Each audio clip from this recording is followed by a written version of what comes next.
l'opportunité de visiter une exposition qui porte le nom Triangle Rouge. Que signifie le Triangle Rouge? Oui, eh bien, l'exposition intitulée Triangle Rouge, donc, a été élaborée par les Territoires de la Mémoire, qui est une ASBL de Liège, et qui travaille sur ses devoirs de mémoire et de vigilance, a choisi ce titre de Triangle Rouge parce que c'était un écusson que portaient les prisonniers politiques dans les camps de concentration, comme d'autres devaient porter en fonction de leur spécificité d'autres couleurs, et les juifs par exemple l'étoile jaune.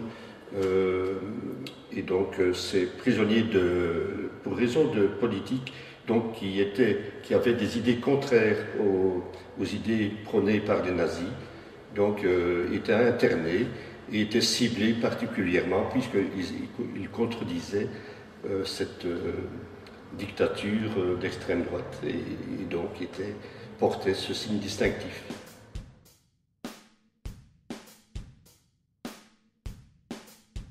Dans quel contexte cette exposition a-t-elle été organisée? Eh bien, on se réfère évidemment aux associations patriotiques de Saint-Aubin. Il faut se rappeler que depuis 1990, nous commémorons tous les 5 ans ce qu'on a appelé chez nous les tragiques événements de mai 40. Donc, en résumé, le 13 mai 40, c'est le bombardement d'une colonne de réfugiés sur la route d'Antibes qui a laissé 38 morts sur place. Le 14 mai, c'est la mort du soldat algérien Hamou Bekouche dans le bois des mineurs. C'était un tirailleur donc algérien. Et le 15 mai, c'est la mort en combat aérien du lieutenant-aviateur français Paul Costet. Donc Bekouche et Costet sont tous les deux inhumés à Saint-Aubin, côte à côte. Et donc depuis 1990, il y a une commémoration quinquennale. Pourquoi aborder la lutte contre les idées d'extrême droite aujourd'hui, 65 ans après la fin de la Deuxième Guerre mondiale? Eh bien, je pense que l'idée essentielle, c'est de ne pas oublier ce que la guerre a apporté comme souffrance dans toute la population européenne, et bien au-delà, on le sait maintenant, avec la guerre 40-45, et surtout de tirer les leçons du passé. N'oublions jamais que Hitler est arrivé au pouvoir tout à fait démocratiquement, que c'est après avoir été élu qu'il a imposé ses idées à son peuple, et que celui-ci a été emmené dans le contexte qu'on connaît maintenant. Il a commencé par arrêter des gens pour des raisons d'opinion, ça a commencé en 1933, il en a déporté, il en a, on le sait maintenant aussi, éliminé des millions. Il nous faut faire tout ce que nous avons en notre pouvoir pour éviter que des régimes extrémistes, aujourd'hui encore, n'arrivent au pouvoir.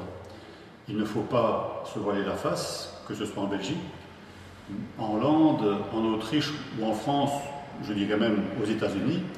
Les idées d'extrême droite font leur chemin et petit à petit, on arrive à un nombre d'électeurs, un nombre de citoyens de tous ces pays qui sont sensibilisés à ces idées. Donc, soyons vigilants et évitons de laisser propager de telles idées. Chacun, autant qui que nous soyons, avec les faibles moyens dont nous disposons, nous devons essayer d'informer et de sensibiliser la population, je veux dire spécialement les plus jeunes, les jeunes générations, au risque qu'encourt, disons, la population et les pays en promulguant des idées d'extrême droite. Et je veux dire ici qu'on dépassera les extrêmes droites pour lutter contre tous les extrémismes et tous les intégrismes. On sait très bien qu'il y a aussi des extrémismes de gauche, des intégrismes religieux. Eh bien, tout cela doit être absolument combattu. Et le fait de porter le triangle rouge, insigne des prisonniers politiques, eh bien, ça montre notre soutien à cette lutte. L'exposition, finalement, elle conclut en un seul mot qui s'adresse à chacun d'entre nous, c'est « résiste ». Si la population florennoise devait retenir une seule chose de cette exposition, quelle serait-elle selon vous? Eh bien, moi, en tout cas, ce qui m'a interpellé, c'est la toute dernière image de l'exposition. C'est un miroir. Donc, un miroir dans lequel on se regarde. Pourquoi? simplement pour se poser la question, moi, si j'avais été avant la guerre de 40, dans les années 30 en Allemagne, si j'avais vécu la guerre en Allemagne, qu'est-ce que j'aurais fait? Où me serais-je situé dans le débat, ou dans la lutte, ou pas? Et aussi, oser me regarder aussi en disant, aujourd'hui même, qu'est-ce que je fais, moi, pour lutter contre ces idées? Vous avez réalisé la visite de cette exposition. Avez-vous une anecdote que vous souhaitez nous faire partager?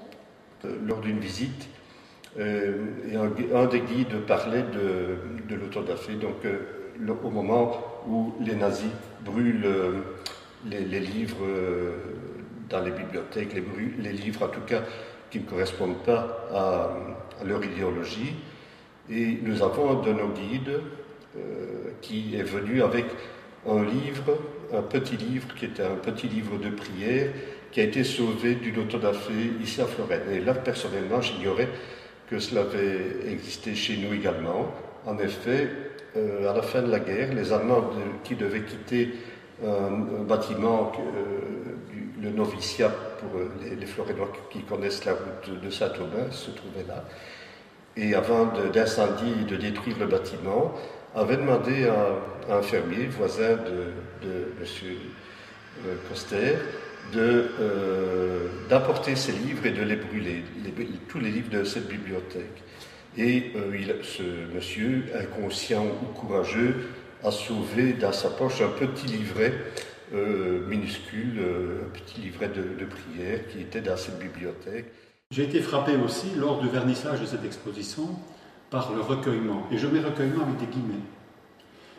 En écoutant le recueillement de toute l'assistance, en écoutant Jacques Viéville, donc un poète dont voici un des ouvrages.